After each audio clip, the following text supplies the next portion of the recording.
할렐루야. 오늘 하나님의 말씀은 사도행전 9장 23절부터 31절까지입니다. 사도행전 9장 23절부터 31절입니다. 제가 읽어드리겠습니다. 여러 날이 지남에 유대인들이 사울 죽이기를 공모하더니 그 계교가 사울에게 알려지니라. 그들이 그를 죽이려고 밤낮으로 성문까지 지키거늘 그의 제자들이 밤에 사울을 광주리에 담아 성벽에서 달아내리니라. 사울이 예루살렘에 가서 제자들을 사귀고자 하나 다 두려워하여 그가 제자됨을 믿지 아니하니 바나바가 데리고 사도들에게 가서 그가 길에서 어떻게 주를 보았는지와 주께서 그에게 말씀하신 일과 다메섹에서 그가 어떻게 예수의 이름으로 담대히 말하였는지를 전하니라. 사울이 제자들과 함께 있어 예루살렘에 출입하며 또 주 예수의 이름으로 담대히 말하고 헬라파 유대인들과 함께 말하며 변론하니 그 사람들이 죽이려고 힘쓰거늘 형제들이 알고 가이사라로 데리고 내려가서 다소로 보내니라. 그리하여 온 유대와 갈릴리와 사마리아 교회가 평안하여 든든히 서가고 주를 경외함과 성령의 위로로 진행하여 수가 더 많아지니라. 아멘. 오늘 말씀 중에 9장 31절을 다시 한번 읽어보면 그리하여 온 유대와 갈릴리와 사마리아 교회가 평안하여 든든히 서가고 주를 경외함과 성령의 위로로 진행하여 수가 더 많아지니라 라고 말씀하는데요. 여기에서 참 재미있는 표현이 있습니다. 그리하여 라는 말씀으로 시작하죠. 31절이 그리하여 온 유대와 갈릴리아 사마리아 교회가 이렇게 시작을 해요. 그리하여라는 말씀을 이렇게 보면은 지금 바울이 회심을 하더니 예수를 믿더니 초대교회가 평안하여지고 든든하게 서가고 신자가 많아지고 드디어 부흥하여졌다라고 생각이 드는 구절의 표현이 바로 그리하여라는 구절입니다. 왜 그러냐면 인과관계가 있는 표현이기 때문에 그렇습니다. 마치 이 말씀은 베드로의 설교 한편으로 3,000명의 사람들이 회심하는 사건을 기억나게 하는 말씀입니다. 역시 이 말씀을 읽어보면 그리하여 교회가 부흥하더라 이 말은 역시 바울이구나 라는 생각이 드는 말씀입니다. 그런데 지금 31절 시작하는 그리하여 라는 말씀이 등장하기 전에 말씀을 한번 살펴볼 필요가 있습니다. 우리가 읽은 23절부터 30절까지 방금 읽었는데요. 이 23절부터 30절까지를 보면 사울이 교회에 무슨 보탬이 되었다든지 무슨 일을 했다 하는 말이나 초대교회에 얼마나 사울이 귀중한 인물이었는지 힘있게 또 말씀을 이렇게 전하고 또 거기에 일조를 했다는 말은 없고 오늘 본문은 어떤 내용만 들어있나요? 거의 사울이 도망간 이야기만 지금 다루고 있어요. 방금 읽어본 말씀이 오늘 본문이 그렇단 말입니다. 왜 그러냐? 23절부터 우리가 읽었죠? 22절을 보면 이렇게 말씀을 해요. 사울은 힘을 더 얻어 예수를 그리스도라 증언하여 다메섹에 사는 유대인들을 당혹하게 하니라 이렇게 말씀해요. 그래서 23절부터 이 다메섹에서부터 이제는 이 일로 인해서 바울을 죽이려는 음모가 있다는 소식을 듣고 다메섹에서는 광주리 타고 몰래 도망가는 거예요. 죽이려고 하니까 도망가는 거예요. 그리고 이 광주리 타고 도망을 가서 어디로 가냐면 예루살렘으로 드디어 옵니다. 예루살렘에 오니까 예루살렘에서는 어때요? 바울을 막 환영해줘요? 안 그러거든요. 예루살렘에는 먼저 예수 믿는 예수님의 제자들이 있었는데 이 바울의 소식 이야기를 듣고 다메섹 사건 아시죠? 다메섹으로 바울이 가다가 하나님의 예수 그리스도의 음성과 빛을 바라보고 거기에서 회심한 사건이에요. 이 다메섹에서 바울이 회심한 이 사건을 통해서 이제 다메섹에서 이렇게 죽을 위기에 처하니까 도망쳐서 예루살렘에 왔는데, 예루살렘에 있는 예수님의 제자들이 다 바울을 만나주려고 하지 않습니다. 왜요? 아직 사울을 믿을 수가 없기 때문에요. 왜 그러냐면 다메섹에 사울이 간 이유가 믿는 사람들을 잡아 죽이려고 하는 공문을 가지고 잡아 죽이려고 갔기 때문에 그렇습니다.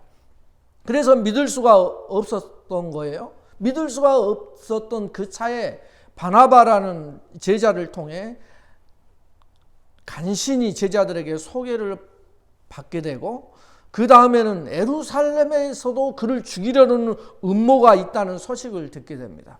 그래서 예루살렘에서도 다시 도망가서 어디로 가냐면 다소라는 곳으로 도망간 얘기가 오늘 말씀의 23절부터 31절에 나오는 이야기의 내용이 다 그렇습니다. 그런데도 그렇게 지금 도망친 스토리를 이야기함에도 불구하고 오늘 성경은 31절에 그리하여라고 얘기를 하고 있습니다. 그리하여 온 유대와 갈릴리와 사마리아 교회가 평안하여 주를 경외함이, 이렇게 하면서 잘 되고 있다고 표현을 하고 있습니다. 그리하여 온 유대와 갈릴리와 사마리아 교회가 평안하여 든든히 서가고 주를 경외함과 성령의 위로로 진행하여 수가 더 많아지니라, 이렇게 표현을 하고 있다는 것입니다. 이 말씀을 보면은 이상하지 않습니까? 굉장히 이상하지 않아요? 내용은 바울이 정말 잘해서, 정말 전도를 열심히 해서 그 역사로 인해서 뭐 병 고치고 사람을 살리는 그 역사로 인해서 사람이 많아지니라 라고 말씀하면 이해가 되는데, 그런 내용이 없고 도망친 내용이 주를 이루는데 그리하여 라는 말을 하면서 교회가 평안해지고 수가 많아졌대요. 왜 이렇게 보면 이상한 내용이지 않습니까?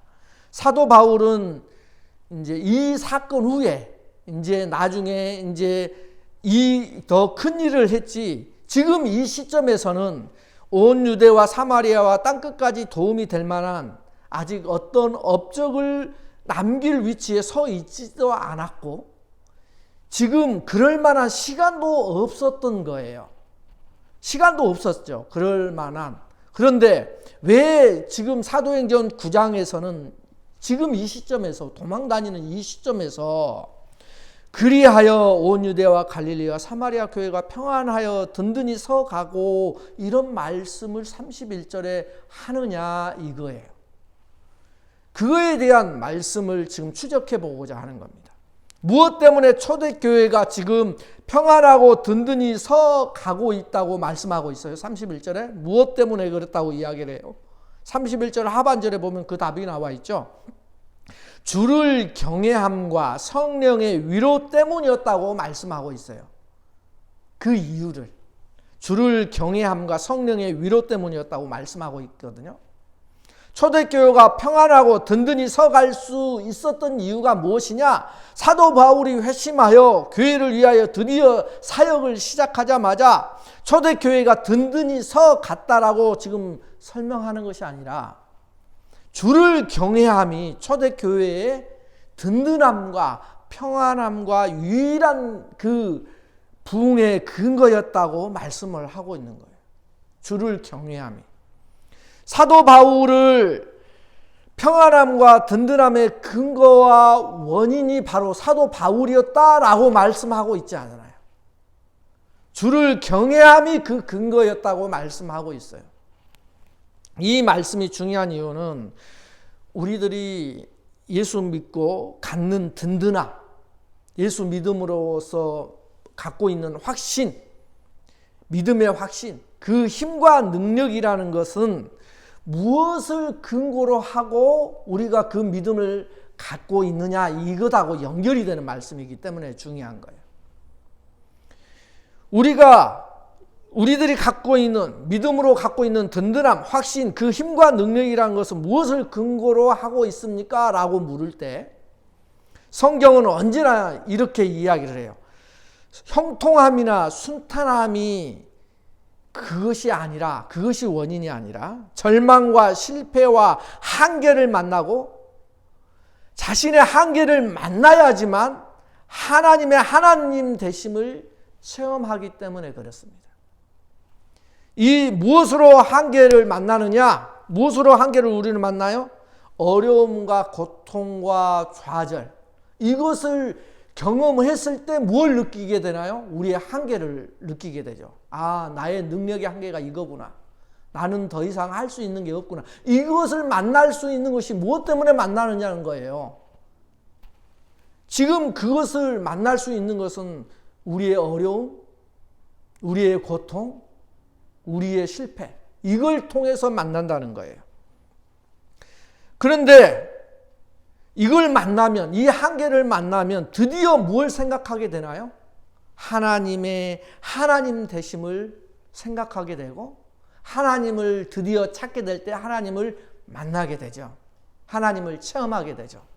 그런데 우리들은 예수만 믿으면 저절로 이런 어려움과 실패와 난관과 절망들을 모면할 수 있다고, 모면할 수 있는 것으로 너무 자주 생각한다는 것입니다. 예수를 믿고 신앙생활을 하면 할수록 세상 사람에 비하여 예수 믿는 우리들은 훨씬 고통과 어려움과 난관을 덜 만날 것이라고 믿어버리면, 그렇게 믿는 신앙생활을 해버리면 우리들의 신앙의 좋고 나쁨이 무엇 갖고 판단이 돼요? 잘 믿고 있는지, 내가 잘 믿고 있는지, 잘 못 믿고 있는지를 뭘로 판단을 하냐면, 나에게 어려운 일이, 얼마나 어려운 일을 당하지 않느냐, 이것 갖고 나의 신앙을 판단해 버리는 거예요. 어려움이 없고 평안함이 많으면 내가 신앙생활을 잘해서 하나님의 축복을 받는 사람이고, 나에게 어려움이 닥치면 나는 신앙생활을 잘 못하는 것으로 생각을 해버릴 수가 있다는 거예요. 그걸 경계하는 거예요. 그렇게 되면 성경이 말하는 바, 성경에서는 계속 어떤 말씀을 하느냐, 절망과 실패를 만나서 인간이 인간의 한계를 직시하고, 거기서 한계를 만났을 때 거기서 만나는 하나님이 하나님 되심을 이렇게 대면하는 일이 없다면, 우리의 믿음이라는 것은 결국 하나님을 의지하는 것이 아니라 평안함을 조금 더 연장하는 것, 고통을 면하는 것에서 머무를 수가 있게 돼버립니다. 사람이 할 수 없는 것을 만났을 때, 그때 비로소 하나님을 생각하게 돼요. 그때 비로소 신을 생각하게 됩니다. 이것이 인간의 모습이거든요. 우리들의 한계와 하나님의 하나님 되심을 증명하는 방법이 무엇일까요? 그것이, 우리들의 한계를 체험할 수 있는 것이 뭐라고 그랬나요, 아까? 우리의 한계를 체험할 수 있는 것이, 내 능력이 이것밖에 안 되는구나, 그걸 체험할 수 있는 것이, 하나의 예를 들면 병이죠. 큰 고통이죠. 요즘 시대에는 코로나. 여기에 쉽게 말해서 내가 스스로 이겨낼 수 없는 병, 암, 이런 것들이 나에게 발견되었을 때 우리는 무엇을 느끼게 돼요? 나의 한계, 나의 능력의 한계를 발견하게 되죠. 그렇게 나의 능력의 한계를 만났을 때 어떻게 되나요? 그때 하나님을 찾게 되는 거예요. 이것을 만나지 않고는, 그 한계를 만나지 않고는 우리가 나의 한계와 하나님의 하나님 되심과 하나님의 은혜와 자비의 필요성을 깨달을 다를 방법이 없어요. 그거 외에는 인간은 쉽게 굴복하지 않거든요. 그런데도 우리는 끊임없이 우리의 고통 속에서만은 면하게 해달라고 기도 많이 하죠. 바꿔 말하면 하나님 없이도 이 세상을 살아가는 방법을 가르쳐 주세요 라고 기도하는 모습이 우리의 모습이에요. 마치 우리의 자녀들이 아빠 어떻게 공부를 안 하고도 시험을 잘 보는 방법이 없을까요? 라는 말을 하는 것과 같은 질문이에요. 그런 말을 들으면 말도 안 되는 질문이라고 생각하면서도 우리 자신들은 지금 우리의 한계를 직시하고 우리의 한계 때문에, 나의 고통 때문에, 나의 어려움 때문에 하나님을 찾게 된다는 것을 잊어버릴 때가 너무 많아요. 우리의 한계를 직시하고 하나님의 하나님 되심을 대면하기 위해서는 우리가 우리의 한계를 보는 절망과 실패를 맛봐야 한다는, 그래서 하나님이 우리 인생에 간섭하시는 이 복된 일들에 대해서만은 우리는 자꾸만 딴 방법을 찾고 생각하느냐 하는 것이 문제예요. 왜 그러는지. 성경에서는 언제나 이 문제가 아주 중요한 문제로 계속해서 우리들에게 대두되고 이걸 통해서 말씀하는 것입니다. 왜요? 우리가 나의 한계를 만나야만 그때서 하나님을 생각하게 되고, 그렇지 않다면 내 일이 모든 것이 다 잘 돼요. 너무 평안해요. 그러면 어떻게 우리가 생각하죠? 보통 나의 능력으로 그걸 생각을 할 때가 너무너무 많습니다. 순간순간 그런 생각이 들어와요. 내가 잘하고 있기 때문에 드디어 나중에는 마치 하는 일마다 다 잘 되면 그것이 축복인 줄 착각을 하는 거예요. 그건 축복이 아닙니다. 하나님을 멀리하고 하나님과 가까이 하지 않았는데도 그런 돈이 잘 벌리고 너무 잘 된다? 그건 축복이 아니에요. 그건 사단이 우리를 그것으로 인해서 패망시키는 패망의 선봉이 되는 지름길이에요. 그걸 말씀을 하고 있는 거예요. 지금 사도행전 9장에 나타난 일도 마찬가지예요. 주를 경외함이 지금 초대교회의 평안함과 든든한 근거라고 말씀하고 있어요. 주를 경외함이. 지금 그들의 형편을 보면 어때요? 지금 사도행전에 지금 등장한 초대교회는 온갖 어려움과 조건과 환경임에도 불구하고 지금 어떤 상태에 있느냐 이걸 보면은 예수님을 지금 십자가에 못 박은 사람들이 아직도 그 권세를 쥐고 있는 상태예요. 그리고 그 여론이 예수님을 십자가에 못 박아야 된다는 그 여론이 아직도 팽배한 상황 속에서 제자들은 예수를 믿고 지금 견디고 있는 거예요. 그들의 이 제자들의 지도자였던 주님은 지금 안 계시고 떠나버린 거예요. 예루살렘 교회는 실제로 핍박을 지금 받고 있고 온 유대 지도자들은 예수 믿는 사람들을 잡아 가두고 죽이기로 결의를 하고, 오늘 사도행전에 사울이 그 대표자로 그들을 잡아 죽이기 위해서 다메섹으로 가다가 이 사건이 일어나는 거예요. 그들을 잡아 채찍질한 것이 한두 번이 아니었죠. 감옥에 가둔 것도 한두 번이 아니죠. 사람들이 그들을 조롱한 것이 한두 번이 아니에요. 한번 보십시오. 오순절 성령 강림이 사도행전에 나타나죠. 그래서 성도들이 확신에 차서 거리에 뛰어나오자 모든 사람들이 뭐라고 조롱합니까? 아, 저 사람들을 지금 술에 취했다고, 새술에 취했다고 놀림을 하고 있어요. 놀림감이 되고 있어요. 그리고 안진뱅이를 일으키자 어떻게 해요? 그들은 채찍질하고서 놓아줍니다. 그리고 스데반 집사는 어떻게 됐어요? 돌에 맞아 죽습니다. 이것이 지금 오늘 본문의 사도행전에 나와 있는 현재 상황이에요. 그들이 처한 상황, 예수 믿는 자들이 처한 상황이에요. 지금 어느 것도 이런 상황으로 보면 초대교회가 평안하고 든든해질 이런 조건은 하나도 없는데 말입니다. 그럼에도 불구하고 왜 이렇게 평안하고 든든해졌느냐? 초대교회가 이것을 보았기 때문입니다. 뭘 봤을까요? 즉 그들이 겪는 이 세상적 시각에서의 실패가 절대 실패가 아니다. 이걸 본 거예요. 이걸 깨달은 거예요. 그들이 약한 것이나 하나님이 지금 예수 믿는 사람들이 약해서 그런 것이나 아니면 하나님이 지고 있는 상황이 지금 아니라는 것을 그들은 깨달아 버린 거예요. 잡혀 감옥에 가도 죽임을 당해도 그들이 지금 지고 있는 상황이 아니라고 이걸 생각해 버린 거예요. 이것을 배웠고 이것을 깨달아 버린 거예요. 대표적으로 뭘 보고 그렇게 했느냐? 오늘 나오는 사도 바울의 회심에서 그걸 깨달아 버렸습니다. 그들이 배운 것은 사도 바울을 통해서 배웠던 이들은 뭘 통해서 그런 확신을 갖게 되느냐? 첫 번째는 십자가 사건입니다. 예수님의 십자가 사건. 십자가 사건으로 예수 그리스도께서 잡혀가시고 예수님이 죽게 되자 제자들은 하나도 남김없이 뿔뿔이 도망가죠. 그러나 십자가 사건이 끝이 아니었어요.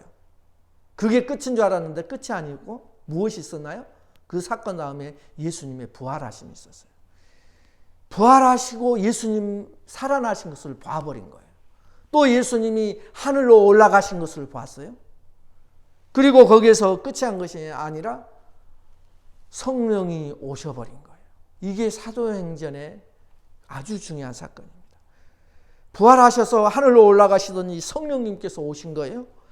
그래서 이 제자들은 거기서 아마 가장 큰 깨달음을 얻었을 것입니다.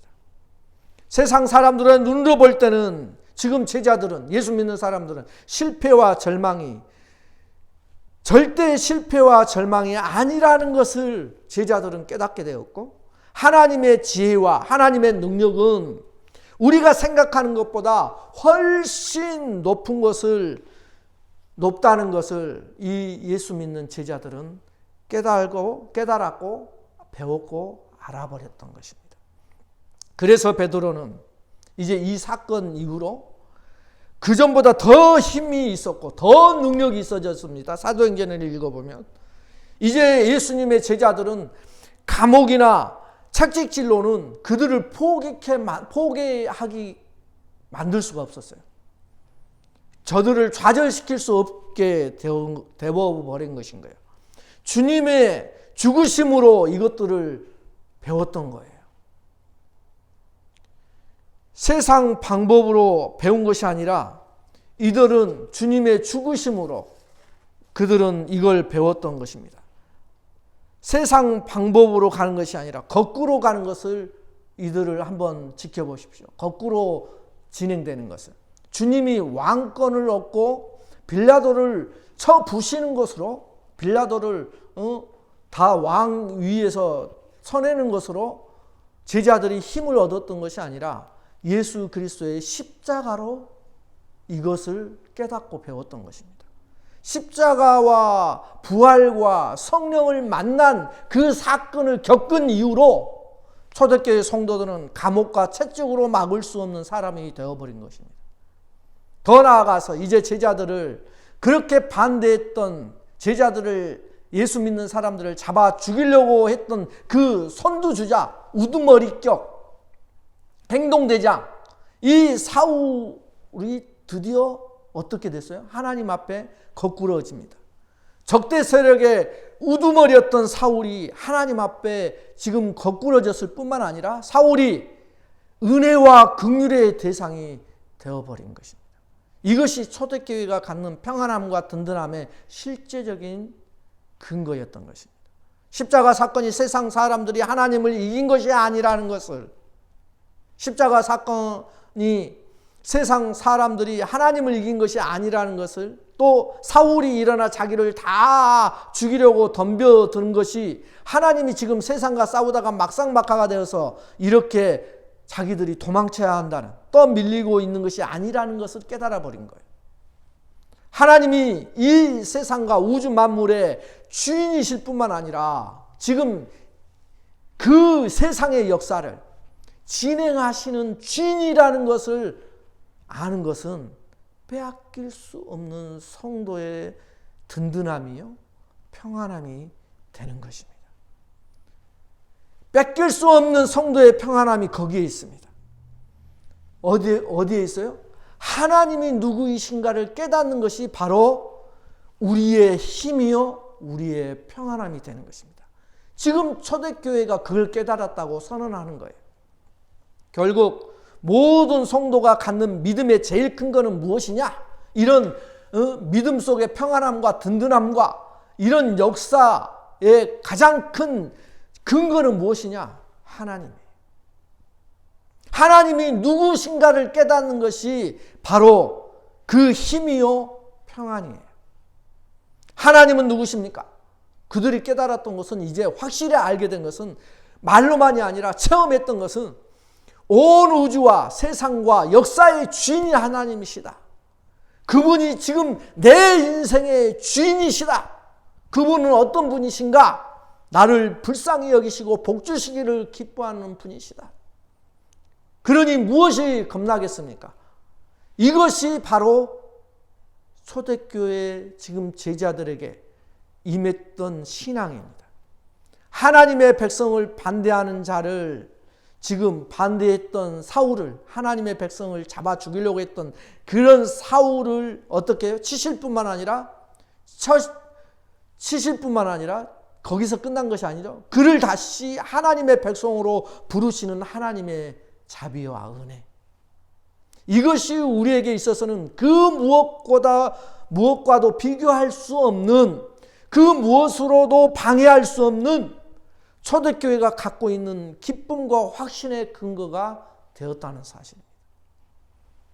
신자란 무엇으로 그의 든든함을 삼아야 하는 것일까요? 우리는 무엇을 우리의 든든함으로 삼아야 할까요? 초대교회는 무엇으로 그들이 든든한 자리에 갔을까요? 무엇으로 평안을 얻었을까요? 바로 주를 경외함입니다. 이 말은 주의 주되신 것, 주님, 그의 권세, 그의 힘, 역사의 주인 되심과 우리를 사랑하심, 우리의 편이심을 우리가 깨달을 때 그것이 원인이 된다는 말입니다. 그것 때문에 우리가 든든해진다는 것입니다. 주를 경외함이라는 것은 주의 말씀을 가볍게 여기는 것이 아니라 무겁게 여긴다는 말이에요. 경외함이라는 뜻 속에 들어있는 내용이 그렇습니다. 가볍게 여긴다는 것은 뭐예요? 그 말을 무시한다는 거고, 무겁게 여긴다는 것은 그 한 말대로 될 줄 믿고 그대로 따라간다는 거예요. 그것이 경외함이라는 거예요. 마치 이것은 왕이 말하는 것하고 똑같은 거예요. 당시 왕이 말하는 것. 왕이 말하는 것은 법이잖아요. 그대로 되잖아요. 반드시 그대로 이행하는 것임을, 왕이 말하는 것은 그대로 이루어진다는 것을 알고 그대로 따르는 것이 바로 경외함이에요. 초대교회가 주를 경외한 이유가 어디에 있나요? 왜 초대교회 사람들이, 제자들이, 많은 예수 믿는 자들이 그때 당시에 왜 주를 경외했을까요? 이유는 딱 하나죠. 말로 듣고 말로 한 대로, 예수님이 말씀하신 대로 이루어졌거든요. 말씀대로 이루어짐을 봤어요. 내가 십자가에 죽을 것이다. 근데 진짜 죽어버리네요. 근데 내가 죽은 다음에 부활할 것이다. 진짜 살아나신 것을 눈으로 봐버렸네요. 그리고 내가 아버지께로 가서 성령을 보내실 것이다. 진짜 성령을 보내셔버렸네. 이것이 사도행전에 나타난 그들이 든든함을 가졌던, 평안함을 가졌던, 그들이 감옥에 가도 결코 굴하지 않았던 이유예요. 즉 우리 예수님이 왕이 되심을 알았던 거예요. 진짜 왕이 예수님이라는 것을 알았던 거예요. 그러면 하나님이 누구신지 이 깨달은 내용은 어떤 내용을 깨달았을까요? 그들이 하나님이 어떤 분이신지를 깨달았을까요? 이 말씀하고 이제 마치려고 합니다. 그러면 이들에게 무엇이 우리의 든든함이 되었는가? 고린도후서 1장 3절부터 9절 제가 읽어드리겠습니다. 찬송하리로다. 그는 우리 주 예수 그리스도의 하나님이시요 자비의 아버지시요 모든 위로의 하나님이시며 우리의 모든 환난 중에서 우리를 위로하사 우리로 하여금 하나님께 받는 위로로서 모든 환난 중에 있는 자들을 능히 위로하게 하시는 이시리로다. 그리스도의 고난이 우리에게 넘친 것 같이 우리가 받는 위로도 그리스도로 말미암아 넘치는도다. 우리가 환난 당하는 것도 너희가 위로와 구원을 받게 하려는 것이요. 아멘. 우리가 환난 당하는 것이 왜 당한다고요? 너희가 위로와 구원을 받게 하려는 것이래요. 우리가 위로를 받는 것도 너희가 위로를 받게 하려는 것이니 이 위로가 너희 속에 역사하여 우리가 받는 것 같은 고난을 너희도 뭐하게 하느니라? 견디게 하느니라. 이기게 하느니라. 견뎌내게 하느니라. 아멘. 이 분이, 이 하나님이 나의 지금 주인이요, 나의 왕이요, 나의 아버지이십니다. 너희를 위한 우리의 소망이 견고하면 너희가 고난에 참여하는 자 된 것 같이 위로에도 그러할 줄 알미라. 형제들아, 우리가 아시아에서 당한 환난을 너희가 모르기를 원하지 아니하노니 힘에 겹도록 심한 고난을 당하여 살 소망까지 끊어지고 우리는 우리 자신이 사형 선고를 받은 줄 알았으니 그 정도까지 당했다는 거예요. 이는 우리로 자기를 의지하지 말고 자기 자신을 의지하지 말고 오직 죽은 자를 다시 살리시는 하나님만 의지하게 하심이라. 아멘. 이거예요. 오직 죽은 자도 다시 살리시는 그 하나님을 만났던 거예요. 우리도 그 하나님, 죽은 자를 다시 살리시는 주님을 보게 되면은 이런 든든한 믿음, 평안함이 내 어떤 상황 속에서도 나를 절대 흔들지 못하는 것이 되는 거예요. 사도 바울마저도 살 소망까지 끊어진 이 환난을 통하여 무엇을 더 강하게 하느냐 하면은요, 하나님만 의지하게 하시는 방법으로 나아가는 것.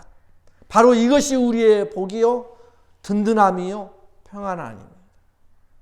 이것을 우리가 약속받았습니다. 빼앗기지 마십시오.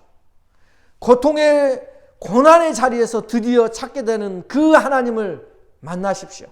지금 우리가 어떤 상황에 처했을지라도 그 자리가 바로 오직 죽은 자를 다시 살리시는 하나님만 의지하게 하심임을 절대 잊지 마시고 승리하시기를 예수 그리스도의 이름으로 축원합니다.